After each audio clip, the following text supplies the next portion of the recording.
Good morning, viewers. In today's episode, for what I believe is the 5th time, we'll review short videos you've sent me in private messages. After watching dozens, maybe hundreds, I've selected about 10 for us to watch together. I'll explain what strange creatures appear in them, since that's what interests you. Let's get started. Wait, sorry, we're not starting just yet. Before we begin, I have an interesting fact for you. Here you see a little container, and inside the container, something is lurking. It's a so-called bug, in quotation marks. Sure, it's an insect, but not just any insect. Look. The insect looks like this. Unfortunately, it's already dead, much to my disappointment, because I wanted to make an entire video about it, but unfortunately, it didn't work out. It looks interesting, but it's just orange with black spots. Nothing special. As you may recall, I recently mentioned banana spiders, or Phonutria genus, Brazilian wandering spiders that sometimes travel long distances overseas with banana shipments. And that's a typical example of introducing an organism that doesn't occur in a given country into that country. And this is another example. Listen, this is a beetle called... I had to check. I don't like these Polish names. This is the palm weevil. And the name is quite tropical, because palms usually don't grow in Poland. And in fact, it turns out that this beetle is found mainly in tropical regions of the world. In Europe, we can find it, for example, in the Mediterranean basin. All the more interesting is the fact that this specimen was found in Świnoujście and was sent to me by one of my viewers, for which I'm very grateful. Unfortunately, it lasted just one day with me, as the cold travel prevented it from making it through the entire video. However, this specimen is a brilliant example, and it will end up in the collection because, you know, it's proof that something can be brought into Poland, something that shouldn't be found here at all. And it was actually found in Świnoujście, I think in Lidl. So that's an interesting fact, and that's pretty much it. Alright, now let's move on to the videos. Just need my phone. First video. It doesn't have any sound at all, but it shows something I've already recorded about before. Yes, Tabanus atratus. It bites right into your fingers. Alright, my dear friends, I'll play this video for you here, but in the meantime, I'll tell you what this actually is. This big black beast here, which the author of this video and all the other creatures he recorded, these are flies from the Tarantulas family, which is the horsefly family. So, these are horseflies. And no, horseflies aren't the fluffy bees. Those are bumblebees, right? Fluffy bees are bumblebees, while horseflies are related to mosquitoes and houseflies as members of the fly order. I actually recorded an entire video about them once. It got pretty good views, so I'm linking it for you here somewhere. There's a link to that video. Yes, the Tarantulas family, meaning horseflies like the one he's holding, are also found in Poland.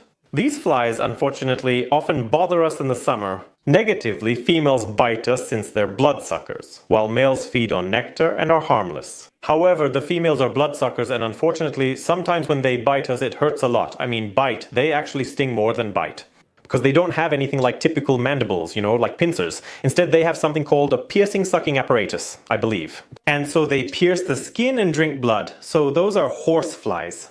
And since we're on this topic, there's also something called gadflies. However, gadflies are something completely different.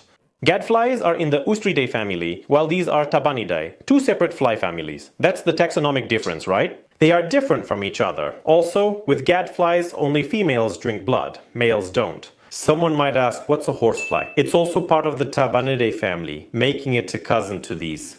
And horsefly is a very colloquial name for the rain horsefly. It's a small grayish-brown insect with very beautiful eyes. Horseflies are known for their incredibly colorful, beautiful eyes. It's a small insect that becomes especially active before a storm. That's actually part of the insect's name, and they also have that characteristic. Females drink blood and often attack humans. Males feed on nectar. And they're so annoying, and their bites are just unpleasant. That's a horsefly. And then there are also deerflies. Deerflies, from the Chrysops genus in the Tabanidae family, have strikingly colored eyes. They're actually a bit more nicely colored than, you know, just black flies like these. They're kind of yellow and black as far as I remember. They have green eyes, and the same rules apply to both females and males. Sometimes they attack humans. So overall, the horsefly family is blood-sucking when it comes to the females, and yeah, that was my little lecture. Handling them, because they can transmit some diseases. Since it's blood here, blood there, you know, and it all gets transferred. Generally, picking them up by hand is harmless to humans, in the sense that they won't bite us if we catch them in our hands like that. I know it's usually a slipper or shoe that gets thrown, but I just want you to know, okay? You can safely pick up this insect if you want. For example, I want to, right? Next video. Yes, I chose this video because it features a jumping spider. Jumping spiders from the Saudicidae family are adorable. And this video perfectly shows how such a small jumping spider drinks. And the one that's shown here is Phidippus regius, which is the regal jumping spider.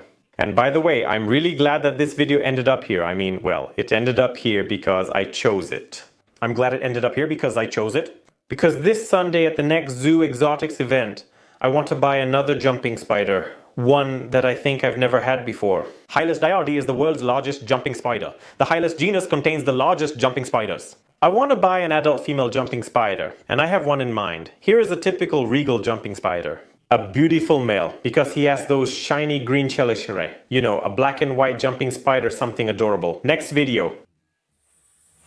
Oh.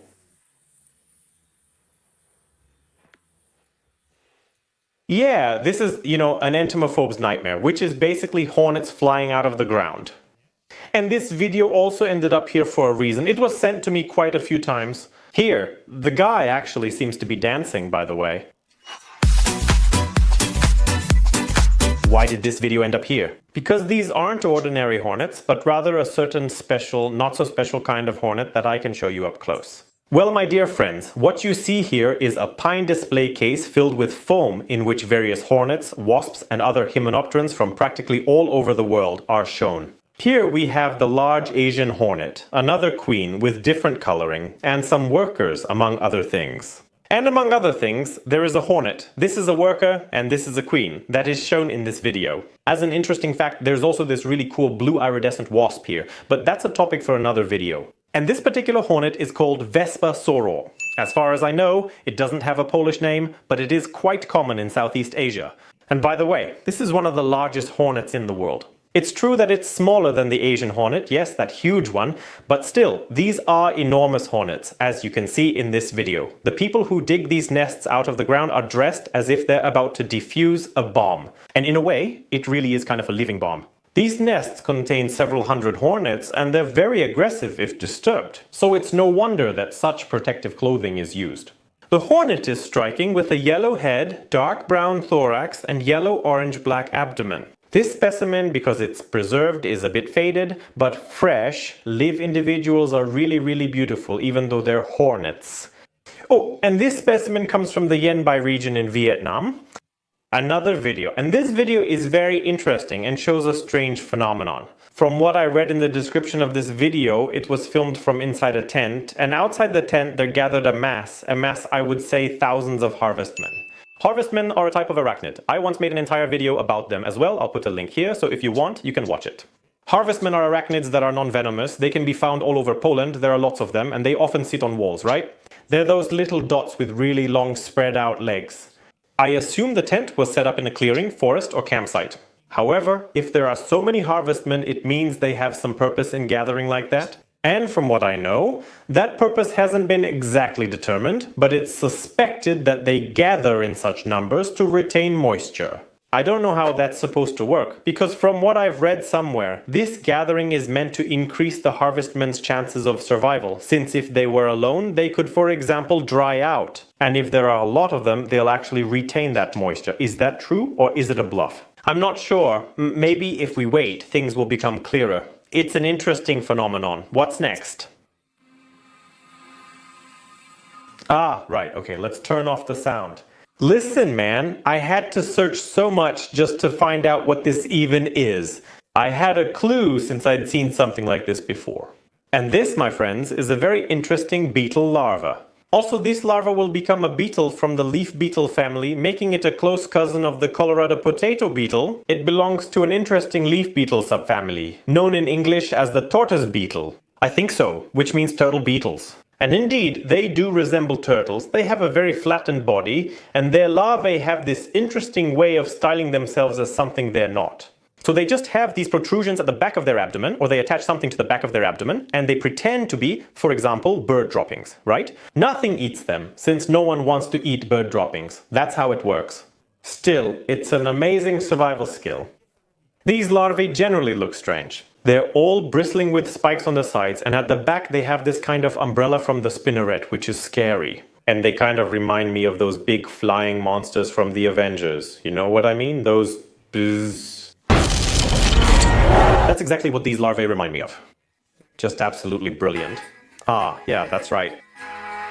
Another film, a beautiful film, that shows one of probably the most amazing, or rather the most impressive, butterflies you can encounter if you go to Madagascar. This is a real butterfly with genuine tails. It's not fake. I'm not sure if the tails help or hinder its flight, but that's how Mother Nature made it. This is an adult male. Well, adult, since it's a butterfly, it has to be an adult. It's a moth from the Saturnidae family, called Arachnids. I don't have a preserved or live specimen of this species, since I haven't seen their cocoons available for breeding in a long time, but as some of you know, in this unusual aviary, 2 cocoons of a Saturnide moth, a cousin of that yellow butterfly, are still waiting to hatch. It's the species Attacus atlas, also known as the atlas moth, one of the largest butterflies on Earth, or at least the one that, according to calculations, has the largest wing surface area. So we'll see. When they hatch, of course, I'll be monitoring it and we'll make a video about it. However, these moths from the Argema genus are truly wonders of nature, and to see something like that in real life is just wow. A while back, I might add a clip, I bred an Argema species, a relative of this moth, but from Kenya. It was called Argema mimosa and was impressive, though possibly smaller and less vivid than this one. But that was simply a marvel. And I still remember how those butterflies fluttered around here. So it's an amazing experience. I really recommend raising these kinds of butterflies in general. It's a great thing. What do we have next? That's right.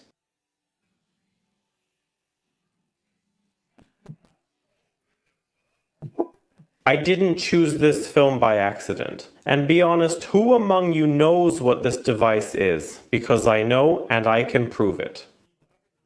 This marvel, this kind of stick or strange sphinx that appears on the element, I don't even know what this is, some kind of part, a machine. That's actually a caterpillar of a butterfly from the Geometridae family, also known as inchworms, and it's quite common. In fact, you can find them in Poland as well. I mean, from the same family and also having this kind of leg arrangement, these caterpillars have a slightly different leg structure than the regular caterpillars we usually see. A typical butterfly caterpillar has 3 pairs of legs at the front, kind of like tiny hooks, then 4 pairs of prolegs, and at the end of the abdomen, 1 more pair of prolegs.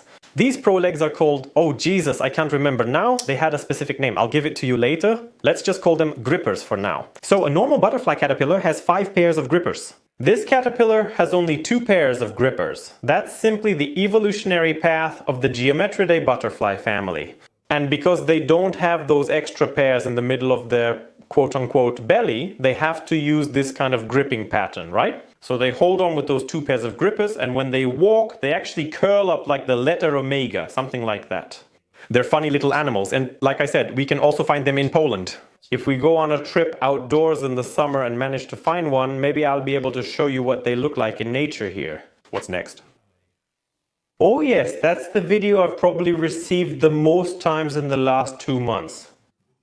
This video drew a lot of attention, with many people questioning what the contraption is and whether it's real or fake. Let me answer right away. No, it's not a fake. It's definitely a real arachnid, because it is an arachnid. What is it? This, my friends, is a whip scorpion. I feel a bit silly now, because I think I'm showing you a whip scorpion for the 3rd video in a row. Yes, this is a whip scorpion, but an extraordinary whip scorpion, because this one belongs to a very interesting species called Euphrynicus amanica. Euphrynicus amanica, alright? And they are famous for having very, very long pedipalps. These little claws, with which it's poking the finger of this guy who's putting his finger close, those are pedipalps. So they're basically like the small front legs on spiders, right? Since it's an arachnid, it must have all arachnid features. You can also see its chelicerae here. As an arachnid, it has chelicerae, which in whip scorpions are 2 claw-like structures. And these pedipalps and chelicerae are simply used for hunting, because since they don't have venom, they're completely non-venomous, they have to kill their prey somehow, right? So they have these little claws. What's next? Oh, this is a cool video.